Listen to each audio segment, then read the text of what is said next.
So if you are having this issue in your GCash application which says, oops, this feature does not support Android version 4.4 and lower. So let's fix this issue in just a minute. So what you have to do is you have to simply open up the settings of your phone. The process is almost the same for Android or iPhone, both of the devices. And next you have to tap in the search bar and search here software update. And when this software update section appears up, you have to tap on it and just wait for 1 to 2 minutes until your phone checks for any available updates for your phone. And here you can see that I have a pending update of iOS 26.1. If you are on Android, you may also see any kind of update here. You have to simply tap on the update button which will be available on this page and your Android software version will be updated. After that, you will be able to use the GCash application smoothly.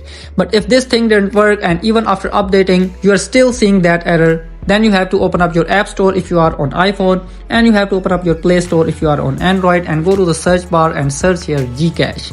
And when this GCash application appears up, you have to tap on it and you have to tap on the update button which will be available here at the place of the button open. If you have any kind of pending update of your GCash application, this may be another reason that you are seeing this error which says this feature does not support Android version. So after applying these 2 steps, let me know in the comments that which thing worked for you and your GCash application started working. Here you can see if I open up my GCash application, it is now working smoothly for me.